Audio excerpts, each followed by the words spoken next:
నమస్తే అండి. మన కన్వర్జేషన్ నమస్తే. నేను రికార్డ్ చేస్తున్నాను. ఆస్ట్రాలజీ కేస్ స్టడీకి ఓకే. అప్లోడ్ చేస్తాం. మీకు ఓకే కదా? ఓకేనండి. మీరు ఇచ్చిన బర్త్ డీటెయిల్స్ 17th జూన్ 1991 రాత్రి 10:55 ఇచ్చారు. 57కి కరెక్ట్ చేశాను. పొన్నూరు, గుంటూరు డిస్టిక్. అంతేనా? అవును. అవునండి. సో ఇప్పుడు 24 జూన్ అంటే 25 మనకి రాలేదు, జూన్తో లెక్క కదా, కాబట్టి 24కి అవును. 33 నిండాయి, 34 నడుస్తున్నాయి మీకు. సో ఏం అవునండి. చేస్తున్నారు మీరు? మీకు ఏం కావాలి? ఇప్పుడైతే జాబ్ చేస్తున్నాను. మ్యారేజ్ ఎప్పుడు అవుతుంది అనేది చూడాలండి. ఇంకొకటి ఏ- ఇల్లు తీసుకుందాం చూస్తున్నాను, అది ఎప్పుడు వర్కౌట్ అవుతుంది అనేది. మీ జాబ్ అంటే ఏం చేస్తున్నారు? జాబ్ అసిస్టెంట్ మేనేజర్ చేస్తున్నాను. అసిస్టెంట్ మేనేజర్ అంటే ఎలక్ట్రికల్ ఫీల్డ్. ఏం అవునండి. ఫీల్డ్ అది? ఎలక్ట్రికల్ అండి. ఎలక్ట్రికల్ ఫీల్డా? Okay okay okay. Yes. Power transformers ఇవన్నీ ఇన్స్టాలేషన్స్ ఉంటాయా ఇట్లాంటి? అవునండి. ఆపరేషన్, అది ఇన్స్టాలేషన్ వేరు, ఆపరేషన్ వేరు ఉంటుంది. ప్రజెంట్ ఆపరేషన్స్ లో ఉన్నాను. ఓకే, అంటే మనకి ఫీల్డ్లోకి వెళ్ళాల్సి వస్తుందా? బయటికి వెళ్ళాల్సి వస్తుందా? వస్తుందండి. Okay okay. డెస్క్ జాబ్ కాదు ఇది. అదే అదే, వాళ్ళ రెండు చేత ఉంటాయండి. ఎగ్జిక్యూట్ చేయించాలి మనం వెళ్ళి. అవునండి. Okay okay. ఏంటి మీ ప్రోడక్ట్ ఏంటిది? సబ్స్టేషన్ మెయింటెనెన్స్ అండి. అంటే పవర్వా? అవునండి. మీకు రోడ్డు పక్కన కనిపిస్తా ఉంటాయి కదా అవునవును, సబ్స్టేషన్స్, పెద్ద పెద్దవి. అవునవును, వాటి ట్రాన్స్ఫార్మర్స్ కనిపిస్తాయి అవునండి. కదా, అవునండి. అట్లాంటివి మీరు వాటి ఇన్స్టాలేషన్ చేయిస్తారు? ఇన్స్టాలేషన్ కదండి, ఇన్స్టాలేషన్ కంప్లీట్ అయిన తర్వాత ఆపరేషన్ అండ్ మెయింటెనెన్స్ అని ఉంటుంది. Okay okay, operation and maintenance. Okay. అవునవును. ఇది అంటే ప్రైవేటా గవర్నమెంటా? ప్రైవేట్ అండి, ప్రైవేట్ సెక్టర్ లో. ఎప్పటి నుంచి వచ్చింది ఇది? ప్రజెంట్ జాబ్ అయితే 24 జాన్ లో జాయిన్ అయ్యాను. అంటే లైక్ ఈ ఫీల్డ్ లోకి ఎప్పుడు ఈ స్టార్ట్ ఫీల్డ్ అయింది? లో స్టార్టింగ్ 2012 నుంచి ఉన్నానండి. 2012 నుంచి. ఓకే నా బీటెక్ కంప్లీట్ అయింది కూడా 12 లోనే. Okay okay okay. చార్ట్ ఎట్లా వెళ్తుందో చూద్దాము. 12లో స్టార్ట్ అయినా కానీ మీకు ఒక బ్రేక్ చెప్తాను. 2013-14 మధ్యలో బ్రేక్ ఇంప్రూవ్మెంట్ చెప్తా. పనిచేసాయా? 14 లో బ్రేక్ వచ్చిందండి. Okay, very good. సో కుంభలగ్నం యాక్చువల్గా. తర్వాత నక్షత్రం వచ్చేసి పూర్వ ఫల్గుని నక్షత్రం. మీకు ఏమైంది? కుజుడు, తర్వాత గురువు, తర్వాత శుక్రుడు, వీళ్ళందరూ కలిసి 6వ ఇంట్లో ఉన్నారు. సో కుజు శుక్రులు ఉంటే ఐదర్ లవ్ అఫైర్స్, లేదంటే ఎలక్ట్రికల్ అండ్ ఎలక్ట్రానిక్స్, లేదంటే కెమికల్, ఇలా ఏదో ఒక దాని మీద కాంబినేషనల్ రిజల్ట్స్ ఇస్తారనమాట. So okay. ఇవి బుధ నక్షత్రంలో ఉన్నాయి. బుధుడు ఏమి చక్కగా ఉన్నాడు, డిస్టర్బ్ అవ్వలేదు. కానీ బుధుడు రవితో పాటు కలిసి ఉంటే రవి కన్నా అహెడ్ ఉన్నాడు. సో మీకు 40 సంవత్సరాల వయసు దాటాక బుధుడు కూడా వక్రిస్తాడు. సో కాబట్టి ఈ గ్రహాలన్నిటి మీద ఇన్ఫ్లుయెన్స్ పడుతుంది. ఎప్పుడైతే ఈ గ్రహాల మీద ఇన్ఫ్లుయెన్స్ పడుతుందో కుటుంబాధిపతి డిస్టర్బ్ అవుతాడు. అర్థమైందా? సో పంచమాధిపతి డిస్టర్బ్ అవుతాడు, కుటుంబాధిపతి డిస్టర్బ్ అవుతాడు. సో అది ఎట్లా డిస్టర్బ్ అవుతున్నాయో మనం తర్వాత చూడాలి. తర్వాత లగ్నాధిపతి వక్రించి వ్యయంలో ఉన్నాడు. దాని నక్షత్రాధిపతి అయిన చంద్రుడు సప్తమంలో ఉన్నాడు. అంటే షష్టాధిపతి నక్షత్రం అంటే షష్ఠ స్థానంలో ఉన్న గ్రహాలు డిస్టర్బ్ అవుతాయి. అంటే 6, 12 ఆపరేట్ అవుతుంది. షష్టాధిపతి సప్తమంలో ఉన్నాడు. ఓకే. అండ్ అక్కడ సప్తమంలో ఉన్న గ్రహం రాహుతో సంబంధాన్ని కలిగి ఉంటే చంద్రుడు కూడా డిస్టర్బ్ అయ్యాడు. కాబట్టి ఏమవుతుంది? శనికి క్యాన్సిలేషన్ వచ్చింది, శనికి వక్రత్వ దోషం పోతుంది. కానీ చంద్రుడికి వక్రత్వ దోషం ఉంది కదా, దాన్ని ఎవరు క్యాన్సిల్ చేస్తారు? ఎవ్వరూ క్యాన్సిల్ చేయలేరు అనమాట. అంటే షష్టాధిపతి సప్తమంలో ఉండి ఇప్పుడు 33, 34 వచ్చినా ఇంకా పెళ్లి చేయనీయట్లేదు. అర్థమైందా? డిలే చేస్తున్నాడు, బాగా ట్రాక్ చేస్తున్నాడు. ఫ్యామిలీ రెస్పాన్సిబిలిటీ, కార్మిక్ డీడ్ అనమాట. అంటే మనకి డబ్బులు వస్తూ ఉంటాయి, ఫ్యామిలీకి ఖర్చు పెడుతూ ఉండాల్సి వస్తుంది. ఇట్లాంటిదే జరుగుతా, అదొక లూప్ లాగా జరుగుతూ ఉంటది అనమాట. అంటే అది లూప్ అనేది క్లోజ్ అవుతుంది ఇంకా. క్లోజ్ అవ్వదా అని నన్ను అడుగుతున్నారా?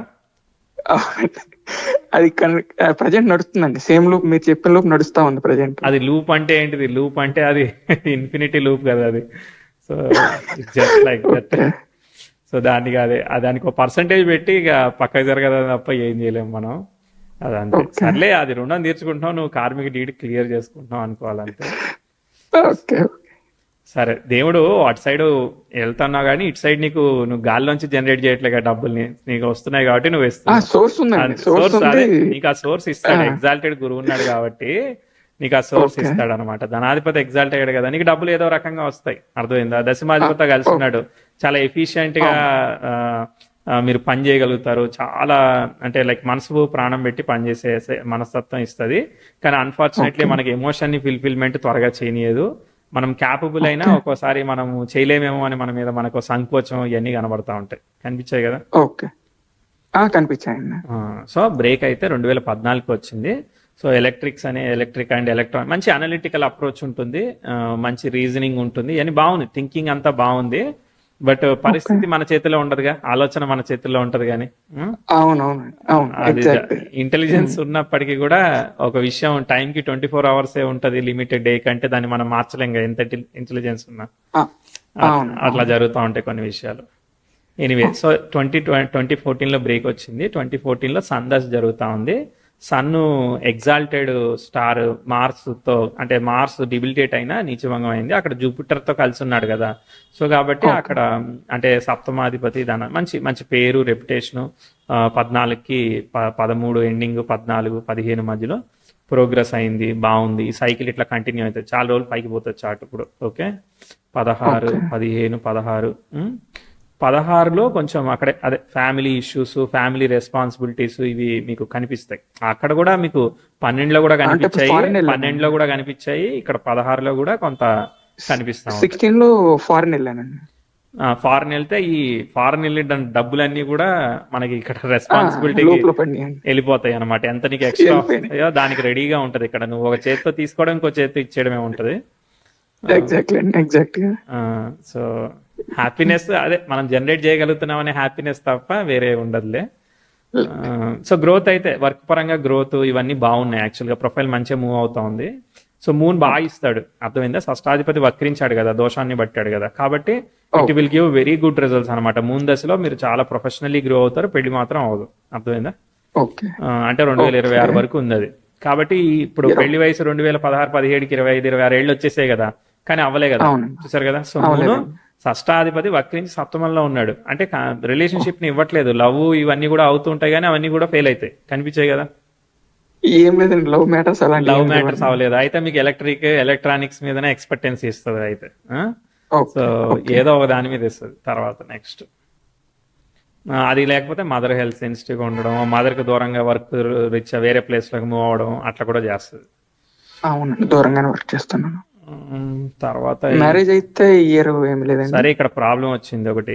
2022లో progressive 10th house natal moon కి ట్రైన్ అయింది. ఇప్పుడు దాకా వెళ్ళిన సైకిల్ బ్రేక్ అయింది ఇక్కడ. సో ఎప్పుడైతే 10th హౌస్ ట్రైన్ మూన్ జరుగుతుందో వక్రించిన చంద్రుడికి రెట్రోగ్రేట్ ఎఫెక్ట్ పడింది కాబట్టి రివర్సల్ రిజల్ట్ వస్తుంది. 2022 జూన్ 23 జూన్ మధ్యలో గ్రోత్ కొంచెం దెబ్బతింది. సో అక్కడ కెరియర్లో అనుకున్నంత ప్రోగ్రెస్ లేకపోవడమా, లేదంటే కంపెనీ మారడమా, అనుకున్న సాటిస్ఫాక్షన్ లేకపోవడమా, ఇట్లా ఏమన్నా కనిపించాయా? 22లో అలా ఏం లేదండి. 22, 23లో జాబ్ ఎలా ఉంది, ఫ్యామిలీ హెల్త్ ఎలా ఉంది? 23లో బ్రేక్ వచ్చింది అన్నట్లే. ఏమొచ్చింది బ్రేక్ అంటే? ప్రాబ్లం వచ్చిందా, మంచిగా అయిందా? ఆ ప్రాబ్లం వచ్చి జాబ్ మారాల్సి వచ్చింది. అదే కదా చెప్తా ఉంది, అర్థమైందా. 5-6 నెలలు అటు ఇటు ఏం కాదు, 5-6 నెలలు తేడా చెప్పామని నాకు మార్కులు తగ్గకూడదు, అర్థమైందా. మ్యాచ్ అవుతున్నాయి, అన్ని మ్యాచ్ అవుతున్నాయి. ఓకే, సో అక్కడ దెబ్బతింది, చార్ట్ దెబ్బతింది కాబట్టి మళ్ళీ ఎదగడానికి కొంచెం టైం పడుతుంది. ఇప్పుడు ఇక నచ్చకపోయినా ఆ శాలరీకి మనం పని చేయాల్సి వస్తుంది, ఇక మూవ్ అవ్వాలి కదా, అంతే. ఇక ఆ కాన్ఫ్లిక్ట్ అనేది అట్లా పనిచేస్తుంది, పనిచేసింది కదా. సో ప్రొఫైల్ అయితే మంచిగా బిల్డ్ అయింది. సో ఇప్పుడు మళ్ళీ ఇప్పుడు నచ్చని టైంలో మనం మారాం కాబట్టి మళ్ళీ బ్రేక్ వచ్చినాక మళ్ళీ మంచి కంపెనీకి మూవ్ అవుతాం. అప్పటిదాకా ఇక టెంపరీగా ఆ కంపెనీలో ఇక పని చేయక తప్పదు, అర్థమైందా. నువ్వు 4 జాబులు మారు, ఈ మధ్యలో 2 జాబులు మారు, ఏదైనా మారు, కానీ ఏ రాయితో కొట్టుకున్నా ఒకటే అనమాట. తర్వాత ఎక్కడుంది అడిగింది జాతకుడు, పెళ్లి ఉద్యోగం కాకపోయినా కానీ చెప్తున్నాను. సో చెప్తాను. తర్వాత మీకు యురేనస్ అనే గ్రహం వక్రించింది. అన్ఫార్చునేట్లీ రాహుతో కలిసి ఉండడం వల్ల స్ట్రైట్ ఫార్వర్డ్ రిజల్ట్ ఇస్తా ఉన్నది అది. So that's not going in right direction. అంటే ఈ కంపెనీ ఓకే, ఇప్పుడు కొత్త కంపెనీలో మీరు 24లో మారినా అన్నా కూడా ఏదో ఇక చేస్తున్నాం తప్ప, అంటే కెరియర్ అనేది ఆ 22 వరకు ఒక లైన్లో ఏదైతే మంచిగా వర్క్ నేర్చుకుంటూ మంచిగా ప్రొఫైల్ ఇంక్రీజ్ అవుతూ ఉన్న ప్రొఫైల్ ఇప్పుడు స్కోప్ కనబడట్లేదు, కెరియర్ లో గ్రోత్ కనబడట్లేదు అనమాట, అర్థమైందా. రొటీన్ గా పోతా ఉంది. ఇప్పుడు నాకు 50,000 వచ్చాయి, 1,00,000 వచ్చాయి, అదే లెవెల్లో ఉంటా ఉంది, అసలు గ్రోత్ మళ్ళీ కనిపించట్లేదు అనమాట. ఇండస్ట్రియల్ గ్రోత్ అవ్వచ్చు, రీజన్ ఏదైనా అవ్వచ్చు, కానీ గ్రోత్ అనేది కనబడట్లేదు అనమాట. కనిపించింది కదా మీకు అయితే రియాలిటీలో. అవునండి, రియాలిటీలో కనిపిస్తుంది. తర్వాత 10th హౌస్ కంజంక్షన్ యురేనస్ జరుగుతుంది కాబట్టి కేర్ఫుల్ గా ఉండాలి. ఎలానో మూన్ దశ అయితే పెళ్లి అవ్వదు కాబట్టి పెళ్లి కోసం చేసే ప్రయత్నాలు కొంచెం ఫ్రస్ట్రేషన్ అయితే బాగానే ఇస్తాయి. మూన్ కాబట్టి బాగా క్రియేటివిటీ, థింకింగ్ ఇవన్నీ బాగా ఉంటాయి అనమాట.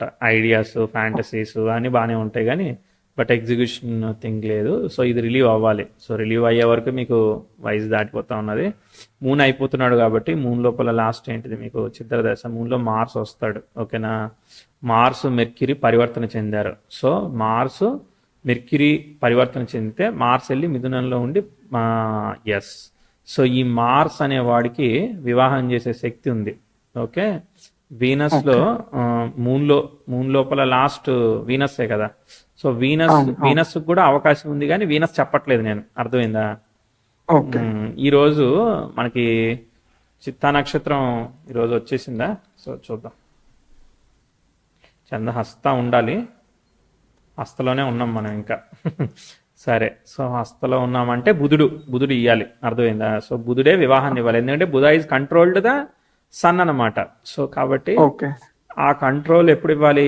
ఆ మూన్ దశ ఇవ్వట్లేదు కదా. మూను వీనస్ స్టార్ని ఆక్యుపై చేసింది. సో అక్కడ ఒక ఇంపార్టెంట్ ఈవెంట్ని ప్లేస్ చేసే అవకాశం ఉంది. సో వీనస్ స్టార్ని ఆక్యుపై చేసిన గ్రహాలు 2 ఉన్నాయి కాబట్టి, వీనస్ స్టార్ లాడైన మెర్క్యూరీ సప్తమాధిపతితో కలిసి ఉన్నాడు కాబట్టి మూన్లో వీనస్ అవకాశం ఉంది, మార్స్ కూడా అవకాశం ఉంది. అర్థమైందా? మార్స్ దశకు కూడా వివాహాన్ని ఇచ్చే శక్తి ఉంది. కాబట్టి 10th హౌస్ స్క్వేర్ యురేనస్ జరుగుతున్నప్పుడు పెళ్లి జరగచ్చు, కానీ కేర్ఫుల్గా కాన్షియస్గా ఉండాలి. లేదంటే మాత్రం ఒక్కోసారి ఏంటంటే జనరల్గా ఛాలెంజెస్ ఇన్ ద రిలేషన్షిప్ ఉంది ఈ చార్ట్లో. అర్థమైందా? నీకు ఛాలెంజెస్ ఇన్ ద రిలేషన్షిప్ ఉంటే ఐదర్ పెళ్లి అయినా కొంత ఇబ్బంది పడాలి, లేదంటే పెళ్లి కావడానికి కూడా ఇబ్బంది పడాలి. ఇలా 2 ఇస్తూ ఉంటుంది.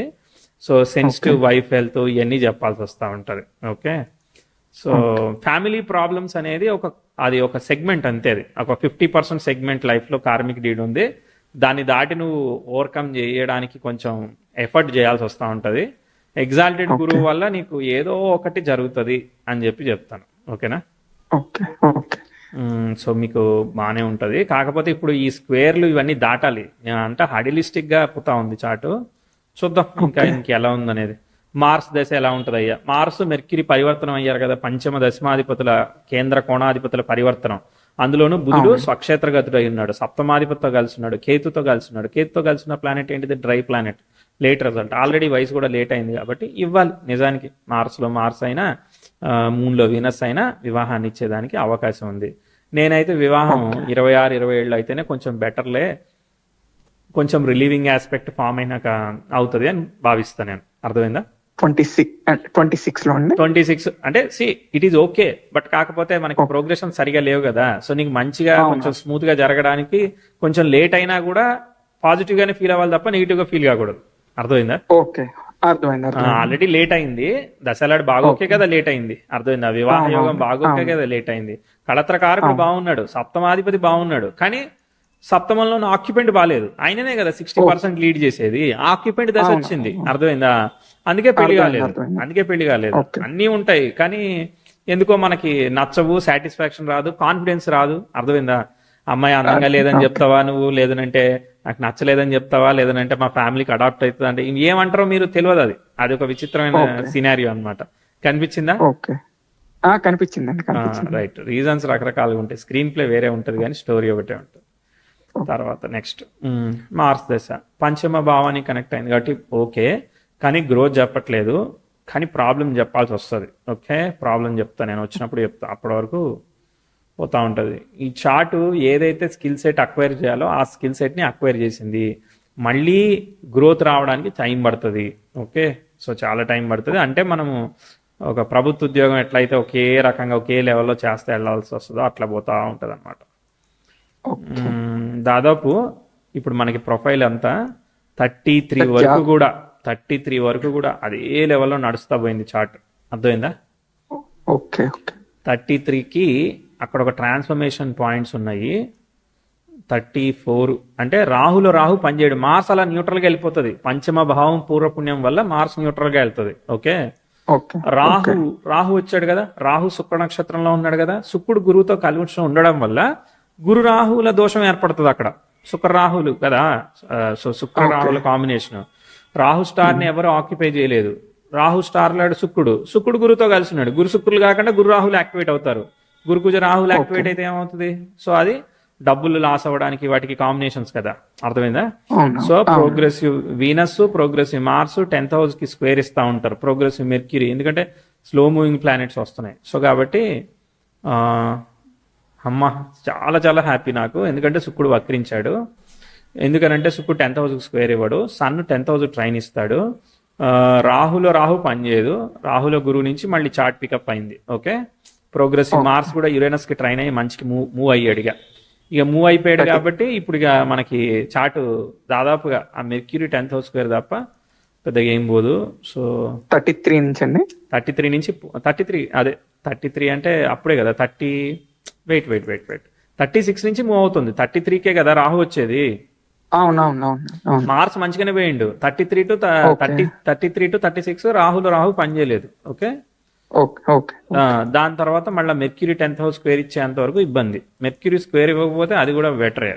ఎస్, అది కూడా స్క్వేర్ ఇవ్వలేదు కాబట్టి సైకిల్ బ్రేక్ అవ్వలేదు. ఓకే, సో చార్ట్ ముందుకే మూవ్ అవుతా ఉంది. ఓకే, సో రాహు దశ is okay. 10th house conjunction Saturn జరుగుతుంది, ఏమీ కాదు. ఓకేనా, సో అదంతా బాగానే వెళ్ళింది. ప్రోగ్రెసివ్ సన్ ఓకే, అంత బాగా ముందు పోతుంది. ఓకే, ఇక దాదాపు అది మార్స్ స్క్వేర్ ఇచ్చేంత వరకు అది ఏం కాదు. 10th house opposition natal Venus operate అవుతుంది, అప్పటి వరకు కూడా పనిచేయదు. ఓకే, అంటే దాదాపు సో 58 వరకు పోయింది. ఓకే, సో చార్ట్ ముందుకు పోతుందిలే, భయపడాల్సిన అవసరం లేదు. ఐ గాట్ ఎ క్లారిటీ చెప్తా. సో వివాహ దోషం అయితే ఉంది ఈ చార్ట్ లో, దానిలో అసలు ఎటువంటి సందేహం లేదు. ఓకేనా, ఎట్లా అయితే ఫ్యామిలీ ప్రాబ్లమ్స్ వస్తున్నాయి అని అంటావో, ఇన్ఫినిటీ లూప్ అనేది ఇక్కడ ఫ్యామిలీలో ఎండ్ అయితే అటు వైఫ్ ఫ్యామిలీకి రెస్పాన్సిబిలిటీ ఇవ్వడం అనేది ఉంటది. మరి నేను పెళ్లి చేసుకోను గేమ్ ఆడతానంటే నువ్వు పుట్టిందే దానికోసం అయితే మరి చేసుకోవాల్సి వస్తుంది, కార్మిక్ డేట్ ని ఫిల్ చేయాల్సి వస్తుంది. కాబట్టి అట్లాంటి ఏమి గ్యామ్లింగ్ చేయడానికి లేదు. మళ్ళీ పుడతా అంటే మళ్ళీ పుట్ట, అదంతా నీ ఇష్టం, యువర్ ఆప్షన్. ఓకే, సో ఎప్పుడు కూడా నేచర్ ని అవాయిడ్ చేయొద్దు, గో విత్ ద ఫ్లో అంతే. ఓకే, నువ్వు చేసుకోవాలని కూడా చేసుకో, ముందుకెళ్ళు. కాకపోతే ఇమీడియట్ గా అంతా బానే ఉంటది అని చెప్పి ఎక్స్పెక్ట్ చేయకు. 1 year టైం పట్టినా కూడా నువ్వు కష్టపడి, నేను మరింత కష్టపడి నేను సెర్చ్ చేసి పెళ్లి చేసుకున్నానంటే చేసుకున్నావు. నువ్వు ఇప్పుడు ఎగ్జాంపుల్ బాగా జాబ్ కొట్టావు, ఆ జాబ్ నువ్వు ఉంచుకోవచ్చు, రిజైన్ చేయొచ్చు, ఏదైనా అవ్వచ్చు కదా. అర్థమైందా? సో నువ్వు కష్టపడడంలో తప్పేం లేదు. కష్టపడిన ప్రతి ఒక్కరికి సక్సెస్ రావాలని గ్యారంటీ ఏం లేదు కదా. అట్లా సో 1 year లేట్ అయినా కంగారు పడకుండా కొంచెం బ్యాలెన్స్డ్ గా చేసుకుంటే రేపు పొద్దున మార్స్ దశ, పెళ్లి పిల్లలు అన్ని చక్కగా సాగేదానికి మనకి దేవుడు బ్లెస్ చేశాడు. ఎగ్జాల్టెడ్ గురువు ఉన్నాడు, లగ్నాధిపతి స్వక్షేత్ర గతుడు అయి ఉన్నాడు, లగ్నాధిపతికి క్యాన్సిలేషన్ వచ్చింది అంటే ఏ సందర్భంలో అయినా మనం బౌన్స్ బ్యాక్ అయ్యే కెపాసిటీ శక్తి మనకు ఉంది. అర్థమైందా? ఎలక్ట్రిసిటీ ఫెయిల్ అవ్వలే, పాస్ అవుతా ఉన్నది అంటే పవర్ ఉంది మనలో. ఓకే, మీ భాషలో. దాని తర్వాత మనకు వచ్చే ఒకే ఒక హడిలో రాహు అంతే కదా. అర్థమైందా? రాహు అక్కడ వైఫ్ హెల్త్ లేదంటే ఏదో రెస్పాన్సిబిలిటీయో కార్మిక్ డీడో ఉంటది. దశలు యోగిస్తున్నాయి కాబట్టి ఉద్యోగం అవన్నీ కూడా ఇప్పుడు మార్స్ అంతా సేమ్ లెవెల్ ఉన్నా కూడా రాహు దాటాక రాహులో గురువు దగ్గర నుంచి మారుతుంది. ఓకే, ఒకసారి దశాంశం చూద్దాం. మనం జాబ్ ఏ చేస్తాం ఇంకేమైనా చేస్తాం దానికి. వృషభ లగ్నం అయింది, దశాంశ లగ్నం. లగ్నాధిపతి చతుర్థంలో, చతుర్థాధిపతి ద్వితీయంలో ఉన్నాడు. అది మంచిదే, ఎస్టాబ్లిష్మెంట్ కాంబినేషన్ అనమాట. తర్వాత దశమంలో కేతు ఉన్నాడు, తర్వాత కుజుడు, తర్వాత గురువు కలిసి సప్తమ, లాభాధిపతులు పంచమంలో ఉన్నారు. ఓకే, బుధుడు తృతీయంలో. అప్పటికి ఏదైనా మనం సప్లై ఏజెన్సీ కానీ అట్లాంటిది ఏదన్నా కూడా మనం బిల్డ్ చేయొచ్చు. అట్లాంటి అవకాశాలు, ఆపర్చునిటీస్ రకరకాలు వస్తాయి కదా. సో అది 36 ఆ టైంలో రాహులో వచ్చిన తర్వాత, ఎందుకంటే రాహువు లాభంలో ఉన్నాడు కదా. సో మనకు ఒకటి చెయ్యాలని ఉండదు, రకరకాలు చేయాలనిపిస్తుంది. ఇది మొనాటనీ అనిపించింది అనుకో, మనం మానేయడానికి కూడా రాహు లాభంలో ఉంది కాబట్టి ట్రెండ్ ఫాలో అవుతుంది కాబట్టి మానేయడానికి కూడా సంకోచించాం అనమాట. ఓకే, అప్పుడు సంగతి ప్రస్తుతానికి పెళ్లి చేసుకోండి, జాబ్ చేయండి, పిల్లలు అంతా అయిన తర్వాత కొంచెం సెట్ అయిన తర్వాత ప్రాబ్లం వచ్చినప్పుడు 36 ఆ టైంలో మనం ఏదైనా షిఫ్ట్ అయ్యేది ఉంటే అప్పుడు ఆలోచించవచ్చు. సో మోస్ట్లీ రెట్రోగ్రేషన్ ఎఫెక్ట్స్ పడుతున్నాయి కాబట్టి బుధుడు కూడా వక్రించినప్పుడు గురువుకి బాగా బలం వస్తుంది అనమాట. అప్పుడు ఏంటిదంటే ఫైనాన్షియల్ గ్రోత్ అవన్నీ కూడా ఇస్తాయి. రేపొద్దు వచ్చే రాహుదశ, గురుదశ అవన్నీ కూడా ఆ వక్రత్వం కారణంగా మంచిగానే వర్కౌట్ అవుతాయి. 36 తర్వాత చార్ట్ పైకి అప్లిఫ్ట్ అవుతుంది. ఓకే, 36 తర్వాత అప్లిఫ్ట్ అవుతుంది. ఇప్పుడు ఏదైతే డౌన్ ఫాల్ అయ్యి కంపెనీ నుంచి ప్రాబ్లం వచ్చి మానేసినామో అది ఈగో ప్రాబ్లం వల్ల మానేసినామా, లేదంటే వాడే మనల్ని తీసేసాడా? వాళ్ళు తీసేసిండ్రు కంపెనీ వైపు నుంచి. అవునండి. ఎందుకు తీసేసిండ్రు? ఇదండి పర్ఫార్మెన్స్ మనం అనుకున్నంత చేయట్లేదని తీసేసిండ్లా? అవునండి. ఆ కంపెనీ మంచిగానే ఉన్నదా? ఆ కంపెనీ బాగానే ఉంది. ఓకే, సరే. అంటే మనకి ఇబ్బంది వచ్చింది కదా, మనకి ఇబ్బంది వచ్చింది నాకు కూడా ఇష్టం లేదు. ఓకే, సో అదే ఇక అడ్జస్ట్మెంట్, రకరకాల ఇష్యూస్. ఎందుకంటే మానసికంగా మనం ఎంత చేసినా గుర్తించకుండా ఉండడం ఇట్లాంటివన్నీ జరుగుతుంటాయి. అదండి ఎగ్జాక్ట్లీ అదేనండి. మూన్ కదా, సో అది. అవును. Anyway, all the best. ఇంకా ఎట్లా అనిపించింది ఈ అనాలిసిస్? బాగుందండి. ఈ ఇయర్ ఏమన్నా జాబ్ చేంజ్ అయ్యే ఛాన్స్ ఏమైనా ఉందండి? ఏ రాయి ట్రై చేస్తున్నాను వేరే. ఏ రాయి అయినా ఒకటే, నీకు నచ్చింది దానిలో. ఇప్పుడు దీనిలో ప్రాబ్లం లేదు, బానే ఉందని అంటే హార్డ్ వర్క్ చేయ, ప్రాబ్లం ఎక్కడైనా వస్తుంది, అంతేనా కదా? ఓకే. సో హార్డ్ వర్క్ చేయడం అనేది తప్పదు కదా, దాన్ని బ్రేక్అవుట్ చేయాలి కదా మనం, అవును అవును. చేస్తూ వెళ్లాల్సిందే. సో ఇంకో 33 వరకు కూడా హార్డ్ వర్కింగ్ ని నమ్ముకుంటే సరిపోతుంది. ఎగ్జిస్టింగ్ స్కిల్ సెట్ ప్రొఫైల్ ఆ లెవెల్లో మూవ్ అవుతుంది. అర్థమైందా? ఓకే. ఇప్పుడు మనం 8 ఏళ్ళు బాగా నేర్చుకున్నాం, అర్థమైందా? లాస్ట్ 8 years లో ర్యాపిడ్ గానే గ్రో అయ్యాం. కంపారిటివ్లీ పక్కతో కంపేర్ చేస్తే మన ప్రొఫైల్ మంచిగా నేర్చుకోవడానికి స్కోప్ అంతా బాగా క్రియేట్ చేసింది. కనిపించిందా లేదా? కనిపించిందండి. 8 years గ్రోత్ కనిపించింది. మంచి గ్రోత్ అయింది. సో ఇప్పుడు స్టాగ్నెంట్ అయింది కాబట్టి అయినా వరస్ట్ ఏమీ కాదు, మంచిగానే మెయింటైన్ అవుతుంది, సస్టైన్ అవుతుంది. అర్థమైందా? సస్టైన్ అవుతుంది కాబట్టి జాబ్ ఉంటుంది, పెళ్లి చేసుకోవచ్చు. సంతానం పంచమాధిపతి బాగున్నాడు కాబట్టి ఇప్పుడే ఇమీడియట్ గా మ్యారేజ్, సంతానము 1.5 year 2 years బిఫోర్ ద 30 లోపు మనం 28 29 లోపు ప్రోగ్రెస్ చేసుకుంటాం, అలా ముందుకు పోతాం అంతే. ఓకే. ఇంకా ఓకే. ఏముంది? Happy with the reading, enjoy చేసినలా? అవునండి. All the best. బాగుందండి. రికార్డింగ్ స్టాప్ చేయనా? చేయండి.